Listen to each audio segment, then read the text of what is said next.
En primera evaluación, derecho indígena. Martes 20 de abril. Ya, con tiempo, y no alcanzo a tomar una prueba de contenido, como les puedo hacer solo, bueno, tengo que hacer una evaluación, no me acuerdo cómo usted dice, dinámica. La primera yo creo que va a ser un trabajo.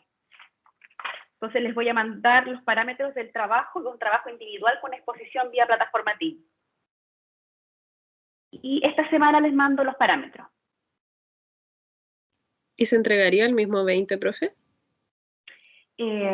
¿Ustedes cuántos son los alumnos que están en este curso? Así como la cantidad, ¿saben?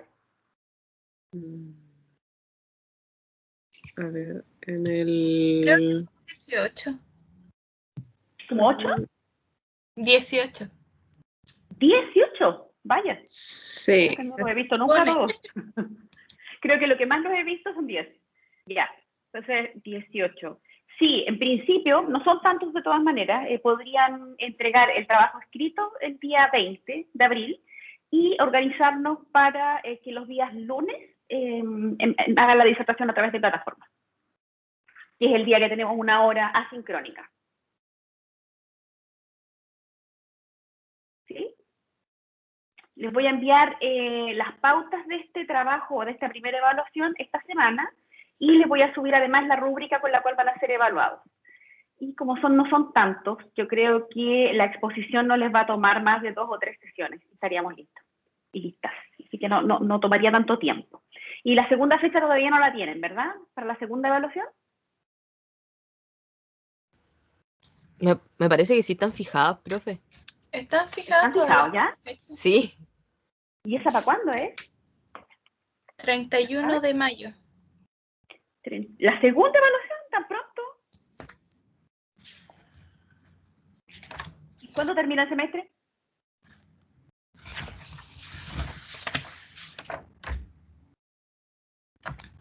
Me imagino que junio. Junio, julio más o menos. 31 de mayo. Yo tengo el 31 de mayo la segunda evaluación. Yo tengo el martes 1. Ah, pero es como por ahí. 1 de junio, 31 de mayo. Sí. A ver, pero... Ah, sí, yo me equivoqué. Lo voy a ver y voy a preguntar bien cuándo termina el semestre, porque si es muy pronto voy a tener que hacer una tercera evaluación. Ahí voy a preguntar bien cuándo termina el semestre, para tener más o menos claro. Las recalificaciones son en agosto. Claro, porque sería muy pronto, 31 de mayo. Junio, julio, agosto, mucho tiempo, muy pronto. Para la segunda evaluación. Entonces ahí lo voy a ver, lo voy a conversar también con la directora de carrera para conocer bien el calendario. Ya, profe. Ya, y ahora sí pasamos a el contenido. ¿Se acuerdan lo que hemos conversado o lo que hemos visto hasta ahora, lo que hemos estudiado en clases?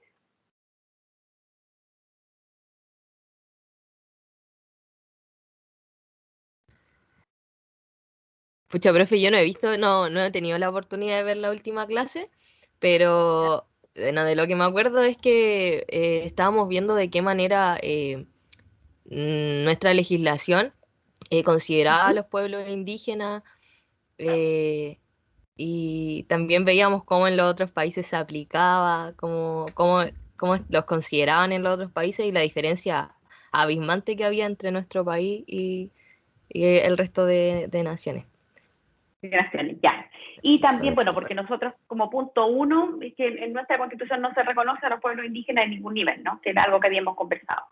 Y que dijimos que se les reconocía a nivel de ley, en la ley indígena. Y dentro de la última clase estuvimos conversando en la clase anterior sobre un caso, que fue el caso de Gabriela Blas. ¿Se acuerdan de eso? Que tú no estuviste quizá presente. Sí, profe, sí. ¿Esa fue la última clase? Sí, esa fue la última clase. Sí, estuve en esa clase, como por la mitad la agarré la clase. Sí, claro, me acuerdo. Aquí hablábamos de este caso y hicimos una serie de comentarios sobre el caso en particular, unas varias críticas, etc.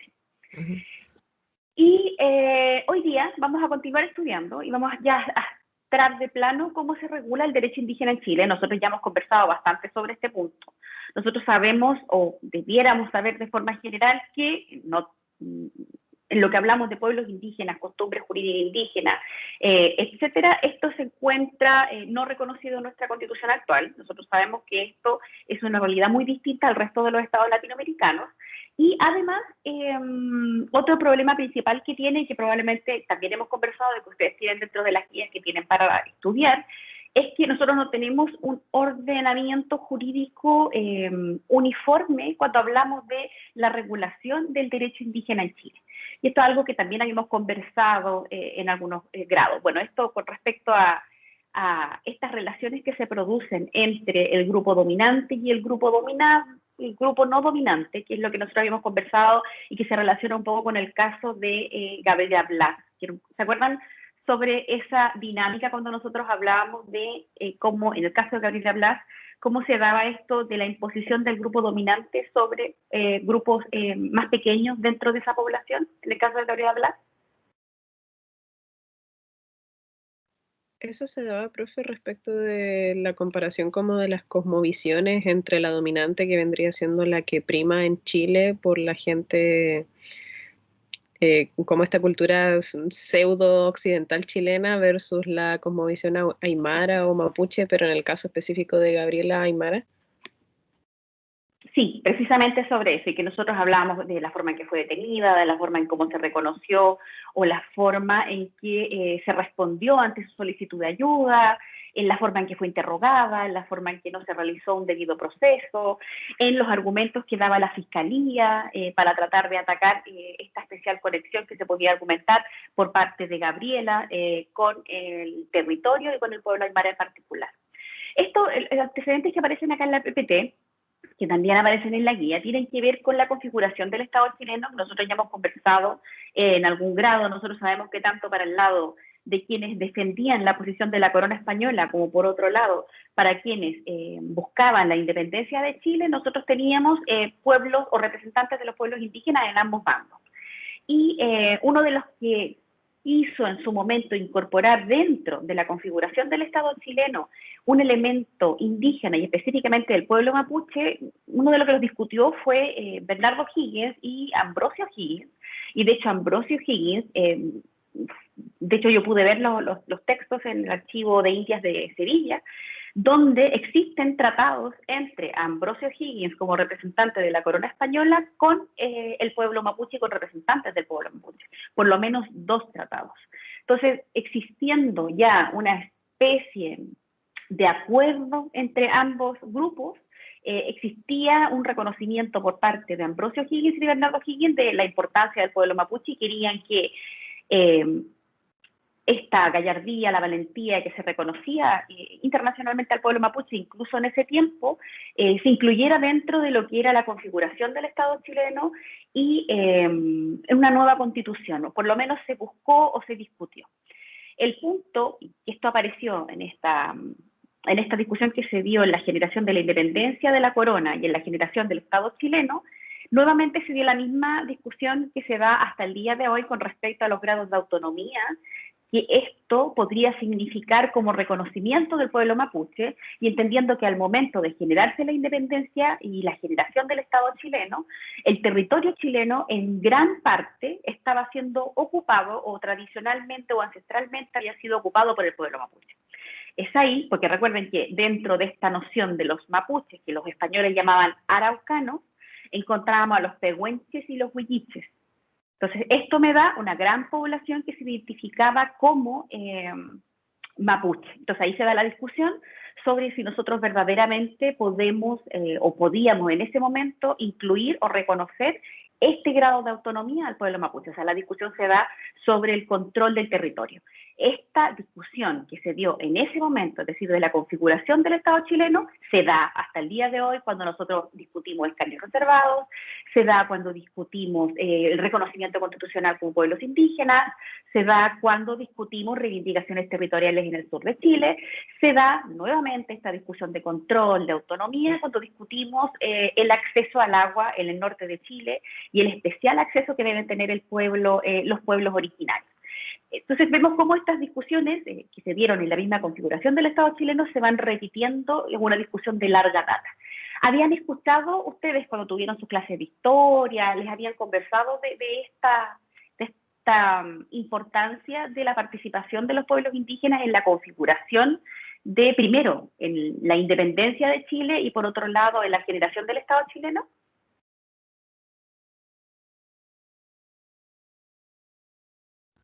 ¿Así como en el colegio, dice este profe, o en Sí, historia del en el derecho, por colegio. ejemplo?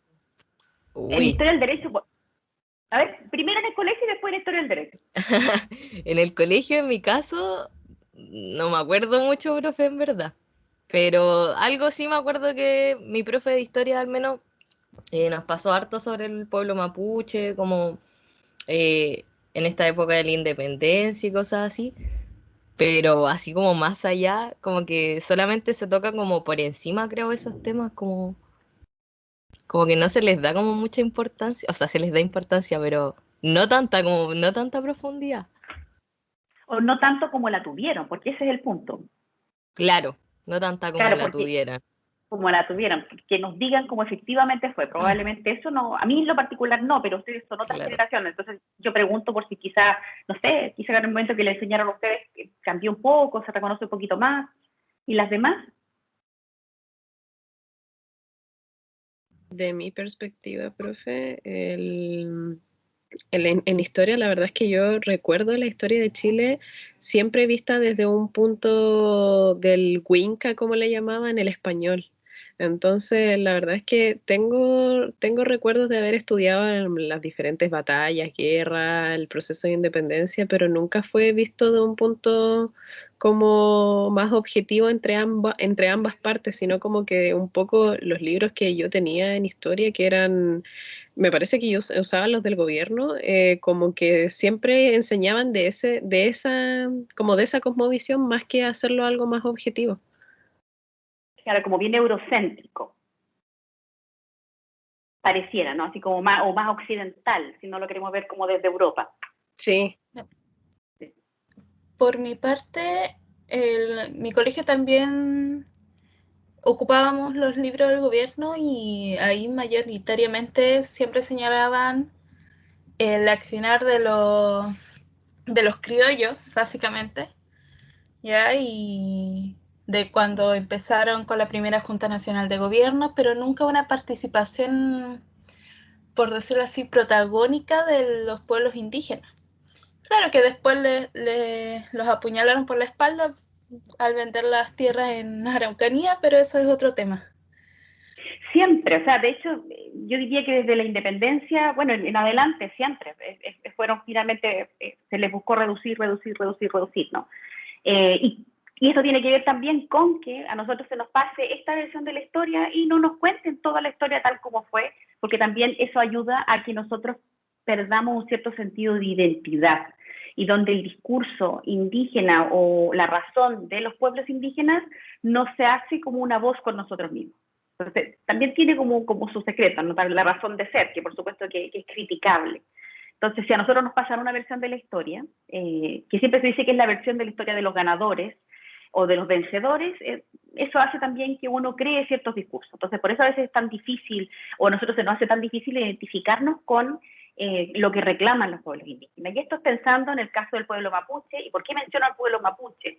Porque serían los que en el momento de la generación del Estado chileno tenían mayor protagonismo. Porque si hablamos de los pueblos indígenas del norte de Chile, principalmente el pueblo aymara, el pueblo quechua, en ese momento todavía no eran parte del Estado chileno, recién se hacen o se anexan al Estado chileno después de la Guerra del Pacífico. En ese tiempo era territorio que todavía se configuraba como Estado boliviano y Estado peruano. Por eso es que no los incluyo en este debate. Pero volviendo un poco más atrás, nosotros hemos conversado también con respecto a la normativa de derecho indígena. Hemos visto los convenios de carácter internacional que son relevantes en derecho indígena. Mencionamos el convenio 169 de la OIT, mencionamos la Declaración Universal de los Pueblos Indígenas, entre otros muchos instrumentos, pero ese sería uno de los más importantes. Y cuando hablamos del derecho nacional interno, es decir, no el derecho internacional como el que acabo de mencionar, nosotros podemos mencionar como normativa más importante la ley 19.253, que es la que nosotros hemos llamado hasta este punto la ley indígena, que establece normas sobre protección, fomento y desarrollo de los indígenas, Y se recuerdan cómo se origina la ley 19.253, porque yo se los he mencionado en clases anteriores.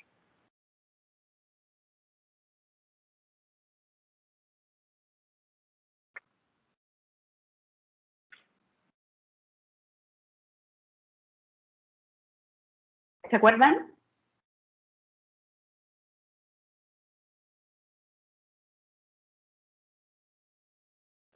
Yo por lo menos no, profe, pero sí tengo la noción de que nos contó la historia detrás de esa ley.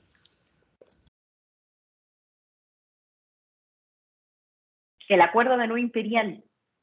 En el acuerdo de Nueva Imperial, en esta reunión que tuvieron en 1989, los representantes de los pueblos indígenas chilenos, de todos los pueblos indígenas chilenos, se reunieron con Patricio Aylwin para generar o discutir sobre un nuevo trato entre este Estado democrático chileno, luego de una dictadura militar, con los pueblos indígenas chilenos, las primeras naciones chilenas. Y esto fue en 1989. Dentro de este acuerdo de Nueva Imperial, uno de los acuerdos, uno de los requisitos o de las cosas que se exigieron al presidente fueron la generación de una ley indígena, que fue lo que se generó en esta ley 19.253. Por otro lado, el reconocimiento constitucional de los pueblos indígenas. Yo les decía, se han presentado muchos proyectos, por lo menos unos 7 proyectos buscando el reconocimiento de los pueblos indígenas en la Constitución actual que nosotros tenemos, todos los cuales no han logrado llegar a fin. Y por otro lado, la ratificación del Convenio 169, que ya estaba presentándose para ratificación desde 1990, y que yo les mencionaba también que fue ratificado por Chile en el año 2008 y pasó a tener efectos dentro del territorio nacional en el año 2009, es decir, bastante tiempo después del año 89. Y de esta ley indígena entonces se genera, y de hecho fue uno de los primeros puntos donde se podría decir se cumplió, entre comillas, el acuerdo de Nueva Imperial.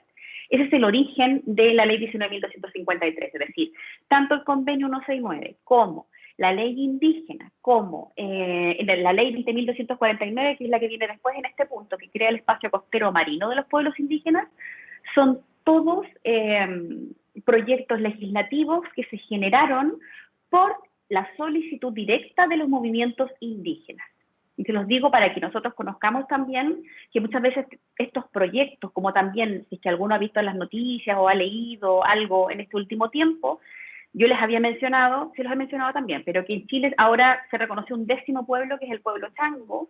También este reconocimiento del pueblo chango se origina por la presión y movimiento de los mismos pueblos indígenas y específicamente de quienes se autoidentificaban como parte del pueblo chango, quienes moviéndose lograron que se generara una nueva ley, que fue la ley 21.273, que viene a modificar la ley indígena y incorporar al pueblo chango dentro de esta discusión. Y otra normativa que no es precisamente de pueblos indígenas, de derecho indígena, pero que tiene que ver con el tema, porque se le ocupa mucho en casos relacionados a pueblos indígenas, es la ley 17.288 sobre monumentos nacionales. También la protección legislativa de la biodiversidad en Chile, en general, como todos los territorios que los pueblos indígenas reclaman como ancestrales o utilizados ancestralmente, se encuentran o por lo menos sí se encuentran en territorios que tienen alto contenido de biodiversidad. Entonces son temas que en general se cruzan o confluyen. Así también el convenio 169 sobre pueblos indígenas y tribales, que nosotros algo hemos conversado hasta este punto, si bien no es materia específica de este ramo. ¿Se recuerdan lo que trata el convenio 169 de la OIT?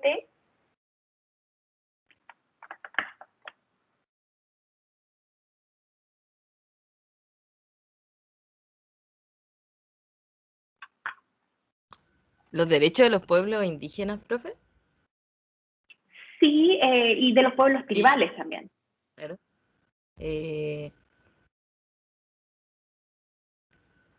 ¿Y qué más? ¿Se recuerdan alguna otra cosa importante? ¿Tomaron el electivo ese que antes daba el profesor Damián? Yo no. No. Yo lo tomé, profe, pero no le entendía casi nada al profe Todorovich. Tengo que admitir. Y me decía que no se acordaba, ¿verdad? Ahora que me acordé. Sí. Bueno, pero de forma general, el convenio 169 de la OIT es, bueno, un instrumento internacional súper importante, porque se podría decir que es el instrumento que se hizo cargo de todas las garantías, derechos, protección y fomento de los pueblos indígenas en todos aquellos territorios donde encontramos pueblos indígenas, donde también se incorporaron los pueblos tribales. ¿Y por qué lo hace la OIT, que es la Organización Internacional del Trabajo, y no lo hace otro organismo de las Naciones Unidas? Porque, bueno, había sido nuevamente un constante reclamo de los mismos movimientos indígenas, y aquí estoy hablando de los movimientos indígenas latinoamericanos en general, el hecho de que no había ningún instrumento en específico que se hiciera cargo de la especial situación de desventaja, de discriminación que sufrían los pueblos indígenas. Es ahí donde la Organización Internacional del Trabajo detecta que uno de los trabajadores que más que sufrían discriminación, sufrían bajo salario y explotación laboral, eran los miembros de los pueblos indígenas. Es decir, de una masa de ya muchos explotados que son los trabajadores, estaban en una situación aún más precaria los pueblos indígenas. Peor si estamos hablando de la situación de la mujer indígena trabajadora. Es ahí donde la Organización Internacional del Trabajo genera primero el convenio 107, y este convenio 107, que es un antecesor al 169, lo que viene a hacer es nuevamente tratar de regular esta situación de los pueblos indígenas, pero el 107 lo hace en una visión que lo que buscaba era la asimilación de lo indígena, porque en ese tiempo se creía que los indígenas eran poblaciones indígenas que estaban destinadas a desaparecer en la idea más grande de lo que eran los estados-naciones latinoamericanos. Avanzando sobre esa idea, que era el convenio 107, nos encontramos con el convenio 169, que viene a cambiar esta visión, entendiendo que los pueblos indígenas, al igual que el resto de la humanidad, siguen constante evolución y tiene persistencia en el tiempo. Entonces no estamos hablando de poblaciones indígenas que eventualmente van a desaparecer dentro de otro concepto, como por ejemplo nación o nación chilena, sino que permanecen en esta idea. Y es ahí donde entramos a la idea de lo que nosotros ya hemos conversado también bastante en cuanto a lo que significa ser plurinacionales o eventualmente interculturales. Y es lo que nosotros conversábamos, que yo les decía, que cuando hablábamos de interculturalidad, hablábamos no solamente del reconocimiento que en un territorio nos encontramos con muchos pueblos, sino que estos pueblos conversan y se cruzan unos con otros. Entonces, el 169 viene a regular entonces estos conceptos generales, establece una serie de principios, y otro punto muy importante que tiene el convenio 169 de la OIT es que los estados que lo ratifican, el convenio les da un tiempo para adecuar el sistema jurídico normativo a lo establecido en el convenio 169 de la OIT. Y este convenio 169 de la OIT sería de aquellos tratados internacionales de derechos humanos, lo que implica que no tendría mero valor de ley, sino que para algunos se podría considerar que tiene un valor de carácter constitucional y para otros, que son un poco más extremos, de carácter supraconstitucional. Eso se forma general en el convenio 69, y el convenio 69 también es muy conocido y probablemente a muchos de ustedes les va a sonar en la región en cuanto regula en su artículo 6 la consulta indígena, y de las 6 en adelante también regula lo que se llaman los derechos participativos, que creo que también algo les he mencionado dentro de las clases. Y el convenio 169, como un instrumento jurídico internacional, es de aquellos instrumentos jurídicos de derechos humanos de carácter vinculante. Es decir, cuando un Estado ratifica este convenio, como Chile lo ha hecho, está obligado a lo dispuesto en ese tratado. Por eso es que es tan importante este convenio 169. Y bueno, el convenio 169 también trata sobre las posibilidades de desarrollo que tienen los pueblos indígenas. El convenio 169 también trata de cómo los pueblos indígenas participan en los proyectos económicos que se realicen en su territorio. Es decir, también los hace partícipes del desarrollo o de cualquier explotación que se pueda ocurrir en su territorio. Porque otra cosa que nosotros conversábamos es que el territorio que ocupan los pueblos indígenas o los territorios que los pueblos indígenas reivindican, en general coinciden, no solo acá en Chile, pero particularmente acá en Chile, con proyectos de explotación económica relevantes para nuestra economía. En el caso del norte de Chile, coinciden las reivindicaciones territoriales, las reivindicaciones de agua en el norte de Chile con la explotación minera en toda su entidad, no solamente de cobre, no solamente de oro, sino también pensando a futuro en el litio, ¿no? Que es como la siguiente beta si pretendemos seguir en un modelo tan básico como el que tenemos económico extractivista. Y en el sur, los terrenos que reivindica el pueblo, principalmente el pueblo mapuche, que no es el único pueblo del que hablamos, ¿no? pero es uno de los principales, coincide con los intereses de las celulosas, es decir, donde se ubica la explotación de árboles para la generación de papel. Entonces, como esto coincide y esta situación no solamente ocurre en Chile, sino en toda Latinoamérica y en todos los lugares donde encontramos pueblos indígenas o primeras naciones, es que el Convenio 169 también se preocupa o se ocupa de que sean partícipes de ese desarrollo que se genera en su territorio. La Declaración Universal de Derechos de los Pueblos Indígenas es otro instrumento de carácter internacional que regula y es un poco más específico que el Convenio 169 y me sirve para interpretar el Convenio 169 de la OIT, pero en este caso, en el caso de la Declaración Universal de Derechos de los Pueblos Indígenas, el hecho de ratificarlo, este no es un instrumento de carácter vinculante, por el hecho de ser una declaración. Ustedes ya tuvieron derecho internacional público, entonces probablemente saben cuál es la distinción entre un tratado internacional vinculante y una declaración internacional que no es de carácter vinculante, ¿no? ¿Lo estudiaron en su momento en derecho internacional público?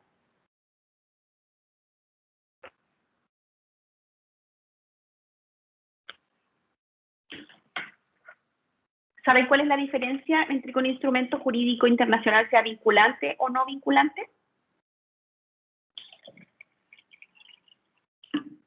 El que sea vinculante hace que el Estado esté obligado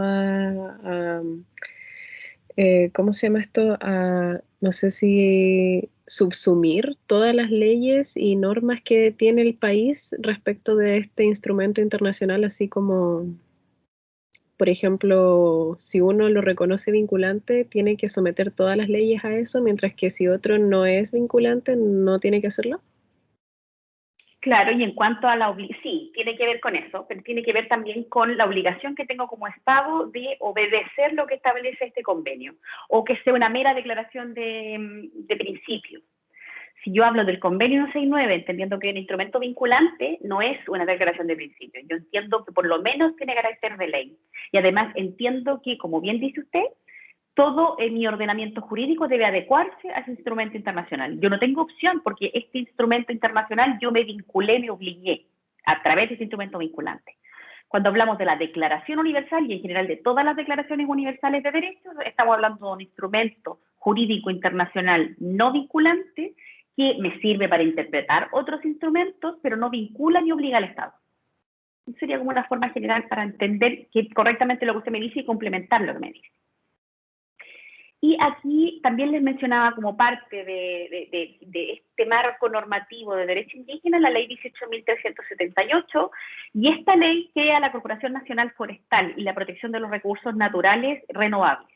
Esto nuevamente tiene que ver con el territorio que se reclama como indígena, ancestralmente indígena, y de hecho muchas veces se van a dar cuenta cuando conozcan de causas que involucran un elemento indígena, la participación importante que tiene la Corporación Nacional Forestal, tanto de la Corporación Nacional Forestal como la Corporación Nacional de Desarrollo Indígena, que son dos corporaciones sumamente importantes que tienen mucho que ver o mucho interés en aquellos territorios, recursos, elementos de la naturaleza que involucran el elemento indígena. Que en nuestro caso, tanto en todo el norte de Chile como en el sur de Chile, siempre involucran al pueblo indígena. Y ahora con mayor razón, cuando hablamos incluso de la explotación que se hace de las costas chilenas, en el caso del norte de Chile, también hay una especial protección declarada para los intereses del pueblo chango, y el pueblo chango lo que reclama precisamente son las costas chilenas del norte de Chile. Reclama como propio ancestralmente. Ya, ¿quedan claras estas nociones que hemos estudiado hasta ahí? Profe, Dígame. quería consultarle entonces el tema de la Declaración Universal de los Derechos de los Pueblos Indígenas, entonces no es vinculante para Chile. No, no es vinculante porque es una declaración. Ya. Porque no es un instrumento no vinculante en sí mismo, en su configuración. Todas las declaraciones son así. Todas las declaraciones son así. Y por lo mismo, cuando uno las lee, claro, porque recuerden que cuando uno habla del sistema internacional de derecho, ¿no? La que genera cualquier tipo de tratado, los estados se sientan a negociar para generar un documento que va a regular los diversos estados. En este caso, con temas como el caso del convenio 169, específicamente de los trabajadores indígenas. Eso va a tener consecuencias para los diversos estados y, por tanto, todo tratado internacional requiere muchas negociaciones y se aceptan muchas cosas de la generación de ese tratado. Por eso son vinculantes. En cambio, las declaraciones, como no son vinculantes, tienden a ser un poquito más drásticas que aquellos instrumentos que son de carácter vinculante. Entonces me dan un poquito más de derechos, pero el problema es que si bien son mucho más extensas quizás en la forma que regulan, o son un poco más duras en la forma que regulan, en la realidad yo no puedo exigir porque esto no es vinculante para el Estado, en el caso de las declaraciones de derechos. Por eso son declaraciones y no son convenios o tratados. Son como una especie de guía. Como una guía. De hecho, una de las formas en que más se le ha utilizado la Declaración de los Pueblos Indígenas, Declaración Universal de los Pueblos Indígenas, es como instrumento interpretativo del Convenio 169. Y si yo lo argumento de esa manera, como instrumento interpretativo del Convenio 169, lo puedo hacer un poquito más vinculante, porque me sirve para interpretar el Convenio 169. Entonces ahí como tomo este instrumento jurídico no vinculante, uno a este vinculante se puede argumentar en una instancia de carácter internacional y podría sostenerse o podría utilizarse. Por ejemplo, para darlo como un ejemplo concreto, el artículo 6 del Convenio 169 regula la consulta, pero lo hace de una forma muy amplia. Me establece una serie de principios que tiene que realizarse de buena fe, de forma previa, pero no me dice lo que estos principios significan. Por otra parte, la declaración sí lo hace, me lo aclara bastante más a qué se refiere con estos principios. Entonces, cuando yo estoy tratando de interpretar el artículo 6 y estoy argumentando algo en virtud de la consulta indígena, tomo la declaración y digo, porque así eso tiene que ver con los elementos interpretativos de la ley que quizás ustedes estudiaron en su momento cuando estudiaron los primeros ramos de derecho. Entonces, este instrumento, que es la declaración, me sirve para interpretar la consulta que está un poquito más oculta en el artículo 6 del Convenio 169. Entonces, en esa manera, de esa forma, podría tener algún grado un poco más vinculante como declaración, pero relacionado para interpretar el Convenio 169. Y eso sucede con todas las declaraciones, no solamente con esta en particular. Ya, profe, gracias. Ya, y esto se los digo porque ustedes podrían decir, bueno, ¿cuál es el objeto de las declaraciones? Bueno, tiene que ver con todo entonces esta configuración de los instrumentos internacionales de justicia. Entonces, para nosotros poder generar estos grandes acuerdos internacionales con consecuencias que muchas veces tienen consecuencias económicas, sociales para los estados, es que se generan las declaraciones, que no son vinculantes, pero que nos pueden servir para interpretar los otros instrumentos.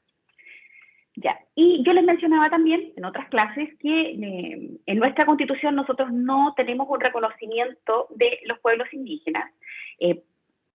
Algunos argumentan que no tenemos un reconocimiento y para otros se considera que podría existir un reconocimiento de carácter tácito en virtud del artículo 5, inciso segundo de la Constitución.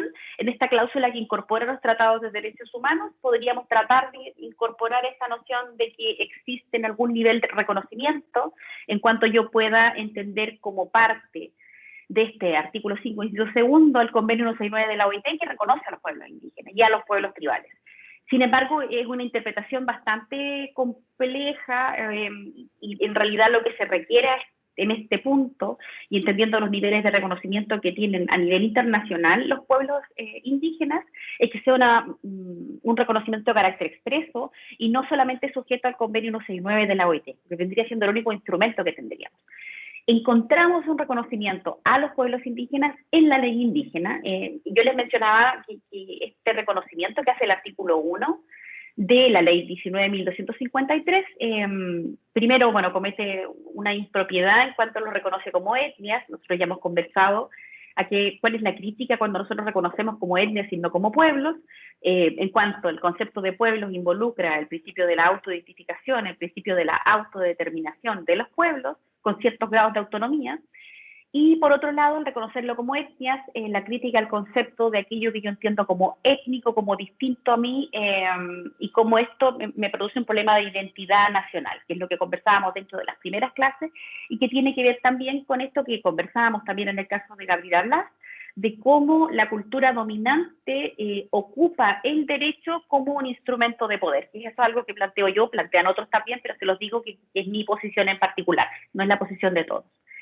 Les decía que el artículo 1 de la ley indígena, que es la ley 19.253, me dice que reconoce a los indígenas de Chile, son descendientes de las agrupaciones humanas que existen en el territorio nacional desde tiempos precolombinos, que conservan manifestaciones étnicas y culturales propias, siendo para ellos la tierra el fundamento principal de su existencia y cultura. Es una definición, salvo lo que me habla de aquello que es étnico, no es una mala definición, porque me habla en cuanto a esta continuidad histórica desde tiempos precolombinos, me habla que se conservan ciertas manifestaciones culturales, que sería un poquito más propio que esto, y, es decir, no étnicas, y propias siendo para ellos, o sea, esta conexión especial que tienen los pueblos indígenas con el territorio, que eso yo les comentaba dentro de las primeras clases.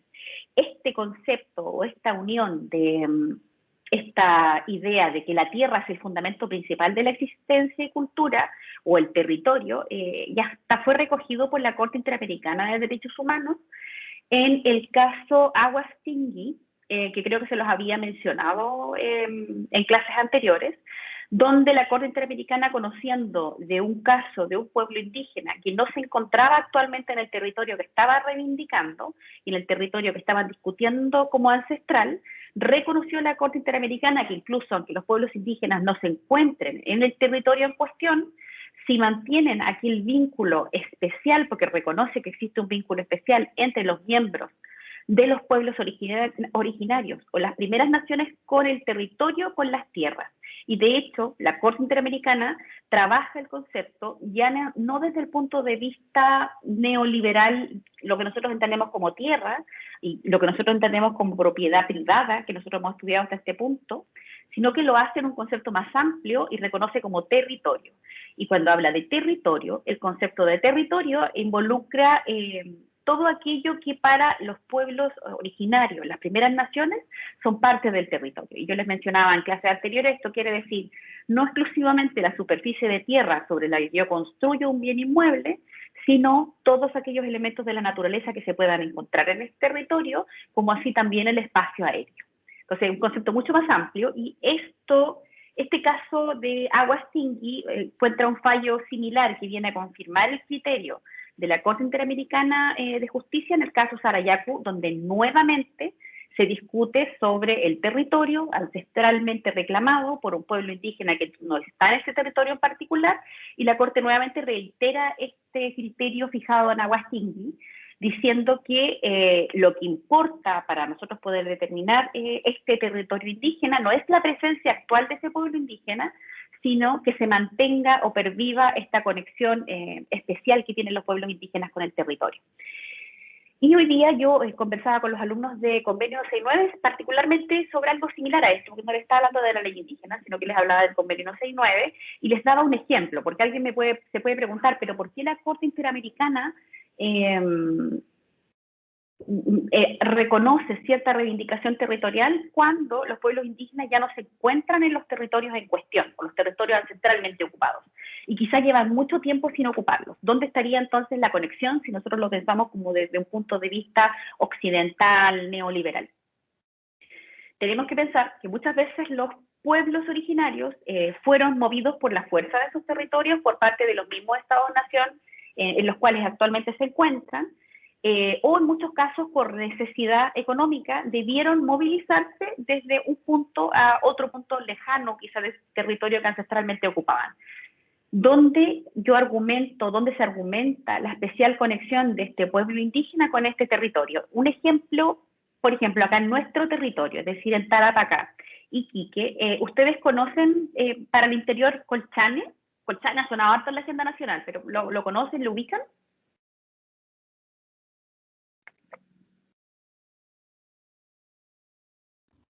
Sí, profe. ¿Dónde queda Colchane?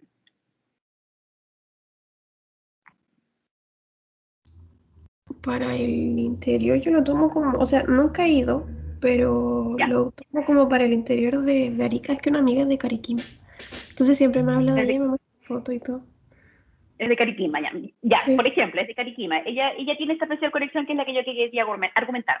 Colchane ha sonado mucho en la agenda nacional. Es un territorio que si bien no es en sí mismo como Colchane, no es ancestralmente indígena, sino que fue configurado en el tiempo de la dictadura militar como punto, o sea, era ancestralmente indígena, pero no era el punto más importante como para el pueblo aymara. Si nosotros pensamos el punto ancestral más importante en ese lugar, es el pueblo de Isluga. Y el pueblo de Isluga se encuentra un poquito más hacia el lado de la vía principal. Colchane se encuentra precisamente en la vía principal y se encuentra en el límite entre Chile y Bolivia. Después de Colchane encontramos el punto de cruce desde Chile a Bolivia. Entonces, por eso es la importancia de Colchane, y Colchane ha sonado mucho, sobre todo en estas olas migratorias que han surgido en virtud del COVID-19, probablemente lo escucharon cuando vieron las noticias. ¿Dónde está este punto? Bueno, Cariquima también es otro pueblo que podemos entender como de territorio ancestralmente ocupado por los pueblos indígenas, Camiña, Cancosa, muchos pueblos del interior. Es decir, todo el interior en general de Iquique, de Tarapacá, es pueblo reclamado o es pueblo ancestralmente ocupado por el pueblo aymara, por el pueblo quechua. Les voy a dar el ejemplo concreto de Isluga. ¿Qué es lo que ocurre? Estos territorios, en el caso de Isluga, todavía hay gente del pueblo aymara que se encuentra ocupando este territorio. Sin embargo, muchos de quienes vivían en este territorio y los descendientes de este territorio ancestralmente ocupado por el pueblo aymara, hoy en día se encuentran en centros urbanos como Alto Hospicio, como Iquique. ¿Dónde entonces está esta especial conexión con ese territorio ancestral? Los miembros de este pueblo aymara, del pueblo quechua, que ocupaban, el caso de Isluga sería aymara, de este pueblo aymara que ocupaba ancestralmente este territorio y que se encuentran en Hospicio y que se encuentran en Iquique, se mantiene porque ellos constantemente están yendo al territorio, es decir, a Isluga, y son parte de las festividades de carácter ancestral, como por ejemplo el Machacmara o el Año Nuevo Aymara, que se le dice. Entre otras, por ejemplo, también en el caso, la participación del floreo de los llamitos, el mantener animales en el territorio, el mantener todavía casas, terrenos, plantíos, todo para el interior. Esto me genera una conexión con el territorio. Entonces uno podría argumentar que, independiente de que ya no se encuentran físicamente los 12 meses del año en el territorio, sí mantienen este vínculo con el territorio. Lo mismo en el caso de Camiña, en el Festival del Choclo y el Ajo, que se encuentran en Camiña, y también yo les comentaba a los chicos del Convenio 169, y se los comento a ustedes, también uno ve una especial conexión con el territorio en las fiestas y cómo se produce un cruce, que eso ocurrió aquí específicamente en Latinoamérica, entre las fiestas ancestrales, que para los españoles eran paganas, que para continuar, o el pueblo indígena para poder mantenerlas a lo largo del tiempo, las convirtieron a fiestas católicas, religiosas católicas, donde uno ve una combinación entre elementos esencialmente indígenas, esencialmente parte de la cosmovisión indígena, que se convierten y se vuelven como un elemento de adoración de estructuras de la Iglesia Católica. Es ahí donde se mantiene la cosmovisión, a pesar de que se combina con esta religiosidad católica, etcétera, ¿no? Y bueno, ya actualmente algunos también argumentan que está ocurriendo lo mismo con la configuración de la iglesia evangélica, ¿no? También cómo se van cruzando ciertas ideas en territorios indígenas. Otros, por ejemplo, que piensen en el caso de la fiesta de la Tirana, que yo creo que muchas de ustedes han sido partícipes o han visto, si no lo han visto físicamente en el territorio de la Tirana, quizá lo han visto acá en Iquique o han visto algún video, pueden ver quienes participan de estos bailes para la Tirana, para la Virgen de la Tirana, y claramente uno puede ver elementos de cosmovisión indígena allí, ¿no? Entonces, esto ahí cómo nosotros pervivimos y cómo se mantiene esta noción o esta conexión especial con el territorio y esta conexión especial con la espiritualidad indígena, y cómo esta espiritualidad indígena, esta conexión con lo ancestral, se convierte a lo que el elemento invasor nos trajo, ¿no? Que sería, en este caso, en el primer paso, la Iglesia Católica. Es algo que se da específicamente en Latinoamérica y se da mucho.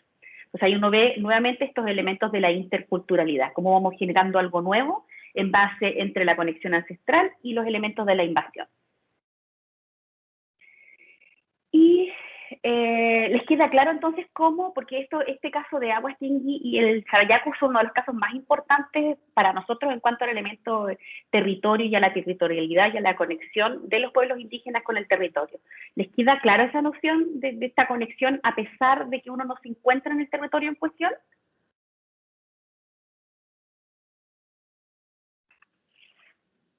Sí, profe. Sí, profe. Ya. Cualquier consulta me dicen. Bueno, ya vimos la ley que crea la corporación. Y bueno, entonces para la ley chilena, porque esto también es un punto clave de discusión para los pueblos indígenas. Los pueblos indígenas, no solamente los chilenos, sino los pueblos indígenas a nivel internacional, se reservan la capacidad de por sí mismos reconocer quiénes son parte de su pueblo. Es decir, no sería la ley la que me reconoce o me entrega la calidad indígena, sino que yo solamente les digo la forma en que se regula en Chile en el artículo 3, cómo yo puedo obtener esa calidad indígena. No significa que esto sea la forma en que uno sea parte de un pueblo, sino la forma en que la ley chilena lo reconoce. Porque siempre está este principio de la autodeterminación y que son los mismos pueblos quienes determinan quiénes son parte de esos pueblos en particular.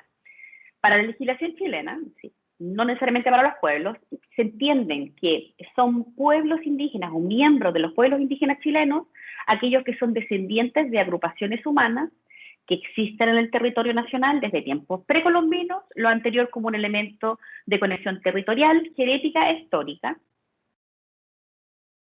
Se establece que hayan mantenido conexión con estas manifestaciones culturales y étnicas que le denomina la ley, y se indica nuevamente que la tierra es el fundamento principal para la existencia y cultura, consagrándose este principio de la conexión esencial de los pueblos con sus territorios, que como ya vimos y que yo ya mencioné, de hecho, la Corte Interamericana de Derechos Humanos reconoció y excedió al concepto que nosotros manejamos en nuestra legislación nacional, que es esta visión occidental de la propiedad de exclusivamente el territorio. Y aquí les menciono cuáles son los pueblos originarios, primeras naciones chilenas. Ustedes han escuchado, porque yo se las he mencionado, pero la principal, que sería la que para nosotros, ¿no?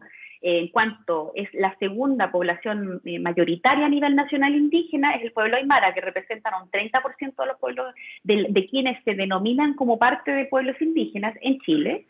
La nación Licanantay o el pueblo atacameño, que lo podríamos encontrar ubicado desde la segunda, tercera región, el pueblo quechua, que se encuentra en mucho menor número, pero también se encuentra en territorios similares al pueblo aymara, es decir, por Tarapacá, Arica, el norte grande de Chile, el pueblo coya, el pueblo diaguita, les voy a mostrar un mapita después para ir mostrándoles más o menos dónde se encuentran, el pueblo mapuche, que es uno de los que más suena a nivel nacional y que por lejos es el pueblo que mayor población indígena tiene a nivel nacional, es decir, de todos quienes se identifican como parte de un pueblo indígena, la gran mayoría se identifica como parte del pueblo mapuche. El pueblo Cahuáscar o Alacalufe, que se encuentra en la parte sur de Chile, en la parte final de Chile, Yagán o Yamana, que también coincide en la parte final de Chile, Rapa Nui, que se encuentra específicamente en la isla de Pascua, o pascuense también en el caso de la nación Rapa Nui, y que yo les mencionaba, ya les he hablado de algunos casos relevantes y de la importancia que tiene el pueblo Rapa Nui, y el pueblo Rapa Nui actualmente se encuentra en un debate con el Estado chileno sobre la titularidad de propiedad sobre los terrenos de la isla. Porque acuérdense que la isla de Pascua, o realmente lo saben, ¿se acuerdan cómo se anexa la isla de Pascua al territorio nacional chileno?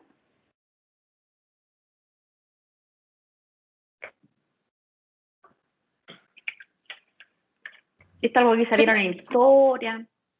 La isla de Pascua, si no me equivoco, fue comprada a los rusos, me parece que fue.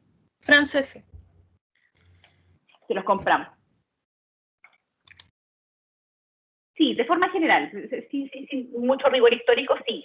Se lo compramos a Francia y la discusión que se da, porque como esto fue una compra del territorio, es que dentro de este escrito de compra de la isla de Pascua existe una excepción con respecto a la titularidad de los territorios indígenas o que los pueblos indígenas de Rapa Nui reclamaban como propios. Y actualmente se encuentra una disputa sobre quién efectivamente es dueño del territorio de la isla de Pascua. o sea, sigue siendo chilena, pero el territorio, los títulos de dominio serían a nombre del pueblo indígena Rapa Nui. Esa es la discusión que se está dando, y una discusión muy relevante que quizá no se ha discutido tanto en este año y en el año pasado, porque la agenda pública en general se ha configurado por todo lo que involucra el elemento COVID, ¿no? Pero es una discusión muy relevante cuando hablamos de titularidad de dominio en territorios ancestralmente reclamados por un pueblo indígena, y cuando hablamos de Rapa Nui o cuando hablamos de la isla de Pascua, es aún más interesante porque es un territorio que tiene su propia cosmovisión indígena, que se encuentra muy alejado de lo que es el territorio, me refiero territorialmente, el territorio nacional chileno. Y en cuanto a la identidad nacional que pueda tener la isla de Rapa Nui o de Isla de Pascua, ¿no? Con toda la discusión que ahí se da con respecto a este territorio. Y sumamos al pueblo chango, yo les mencionaba ya que está desde el año 2021, es decir, sumamente reciente, reconocido como un pueblo indígena chileno por la ley 21.276, que nuevamente lo reconoce como etnias. Y aquí les voy a mostrar un mapa, que es un mapa que yo, por supuesto, no lo hice yo, sino que lo saqué del Museo Chileno de Arte Precolombino, que me indica de forma general dónde se ubican los pueblos, o dónde se ubicaban, en el caso de los Selknam, los pueblos indígenas chilenos. Y, bueno, los Selknam, a todo esto, no se mencionan dentro de estos 10 pueblos, porque estos 10 pueblos que aquí aparecen, no significa que en Chile solo hayan existido 10 pueblos, sino estos son los 10 pueblos que todavía existen y pueden argumentar una continuidad histórica, por eso que solo se reconocen 10.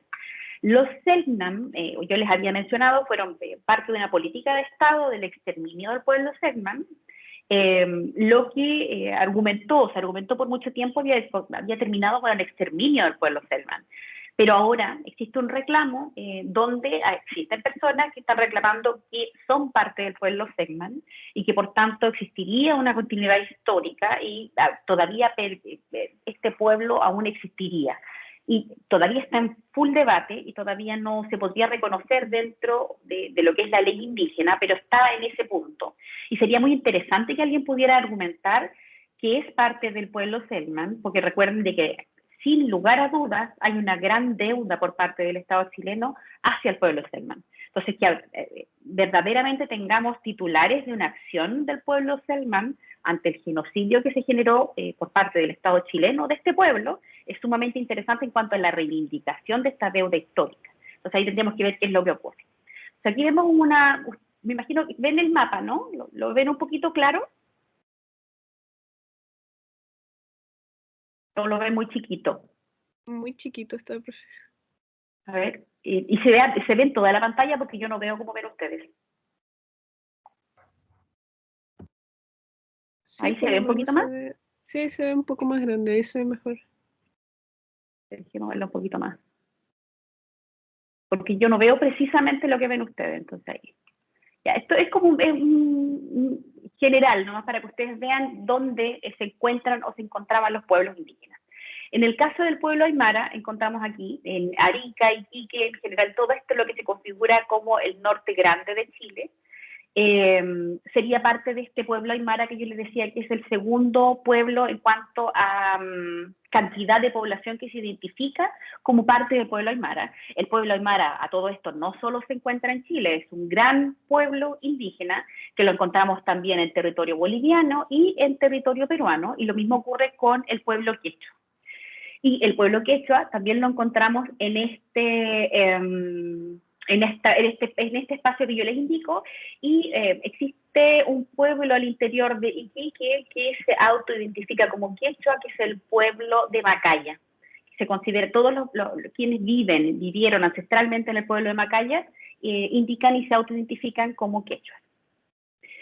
Después encontramos esto que está en rojo aquí, que sería todo el territorio que reivindican hasta La Serena más o menos, el pueblo chango, que es este nuevo pueblo, y es todo un territorio costero, lo que generó en esta ley 21.276 una nueva protección de este espacio costero que se reivindica como territorio ancestral del pueblo chango, de este nuevo pueblo. No es nuevo, ¿no?, sino me refiero en cuanto a su reconocimiento en la ley como un nuevo pueblo.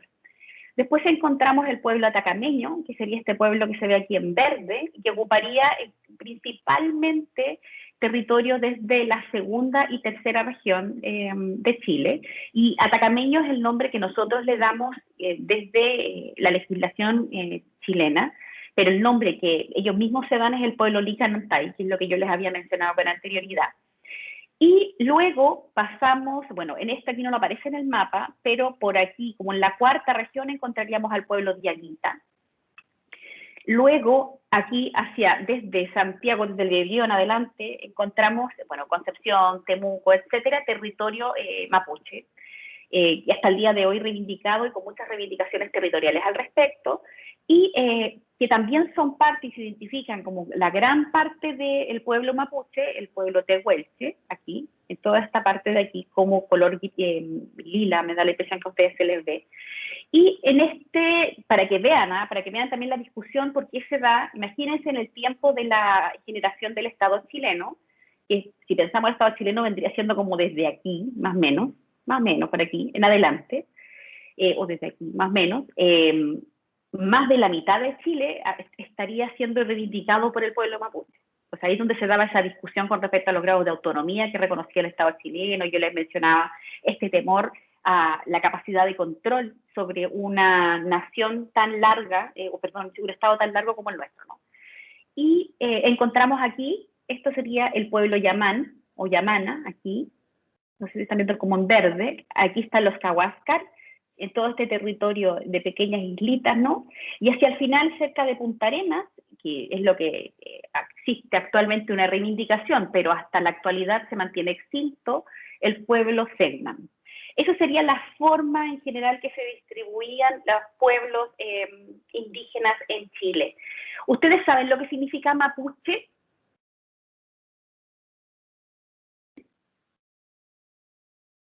¿Gente de la tierra? Gente de la tierra, sí. Gente de la tierra. Les preguntaba para ver si lo sabían. Es un concepto bastante amplio, ¿no? Entonces, por eso es que encontramos este concepto del mapuche. Ah, y alguien me mencionó, no se autoidentificó, me identificó a los españoles como Winca.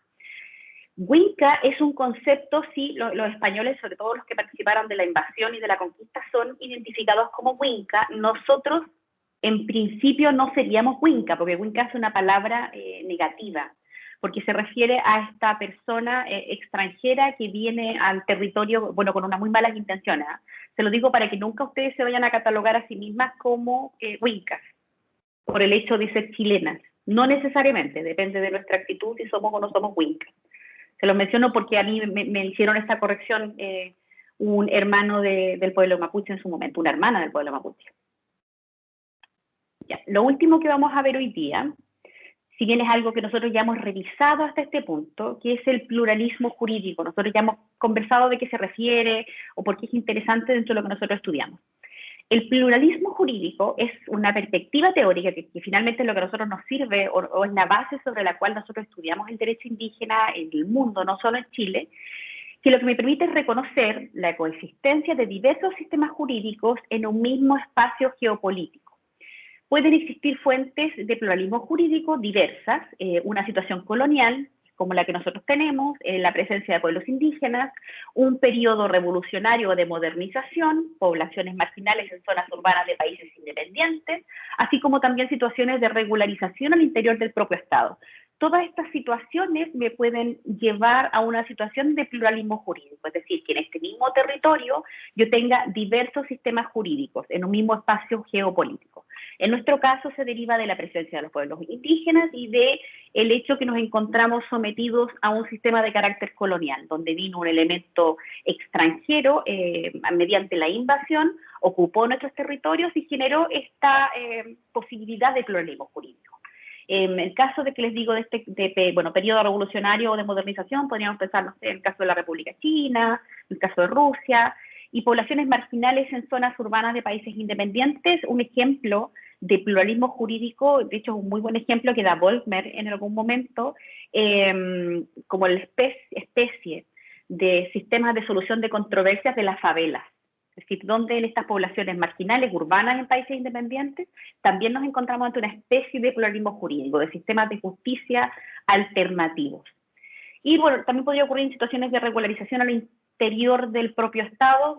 No se me ocurre un ejemplo en particular, voy a buscar para dárselo. ¿Les queda claro todo lo que hemos estudiado ahora? ¿Hasta hoy día? Sí, profe. Ya. ¿Tienen alguna duda?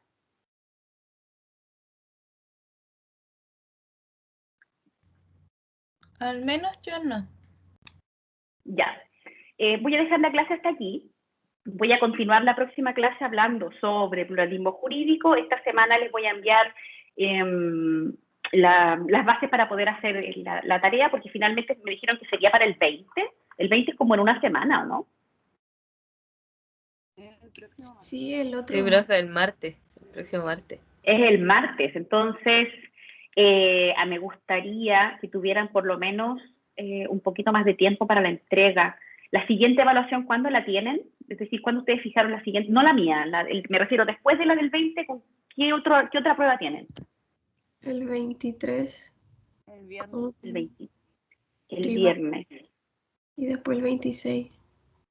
Y después el 26. Tienen las pruebas súper seguidas. Ujú. Ya. Porque quiero ver cuándo, porque entonces les voy a enviar mañana la pauta de evaluación. Les voy a enviar las guías generales para... Dígame. Profe, no sé, le iba a proponer igual, yo no sé si mis compañeros están de acuerdo, pero si usted, por ejemplo, extiende la entrega del trabajo, igual, aunque tope con pruebas, no creo que sería problema, porque igual tendríamos más tiempo para hacer el trabajo en sí. O sea, si es que usted aplaza la entrega más allá del 20. Eso considero yo. Me gustaría que fuera la entrega como el 22 o el 23. Yo estoy de acuerdo, profe. ¿Sí? Igual. Sí, Ya, entonces, Sí, ¿podría ser el 23? Ya, entonces les voy a subir mañana las guías generales de cómo realizar el trabajo, que es un trabajo de carácter individual, y les voy a subir también la rúbrica, pero todo durante mañana en la tarde. Entonces, para que ustedes sepan que en la tarde ya va a estar todo desarrollado y que sepan que van a tener plazo entonces hasta el viernes 23 para subir la tarea del aula virtual. Así que, bueno, cualquier consulta me la pueden hacer en la próxima clase o acuérdense que también me pueden ocupar la herramienta de Teams en cualquier momento para hacerme la consulta. Profe. Así que, díganme. La Bárbara primero. No, vale, tú primero. Ya, usted nos habló después de hacer como una exposición el día lunes que tenemos clases asincrónicas, ¿cierto? ¿Esas exposiciones serían así en vivo y en directo? ¿O sería Sí, que...? en vivo y en ya. directo, no grabados. ¿Saben Ya. por qué no grabados? Porque pasa de que tuve muchos problemas el año pasado con las entregas de trabajos grabados. Entonces Ya, prefiero, y aparte que ustedes también tienen que ser evaluadas en su forma de desempeñarse verbalmente. Por supuesto, siempre existe la excepción si es que alguien tiene problemas de conexión, eso todo se puede conversar, pero en principio son en vivo. Ya, profe. Ese era mi duda. Gracias. Bárbara. Profe, mi duda sí, igual es como un poco lo que dice la Vale. Si las exposiciones que vamos a hacer empiezan el 20 o más o después de la entrega escrita. Empiezan después de la entrega escrita. Entonces, si nosotros tenemos la entrega escrita el 23, podría ser el 26 la exposición. Ya. Pero ya, si quieren ustedes proponerme algo distinto, no hay problema.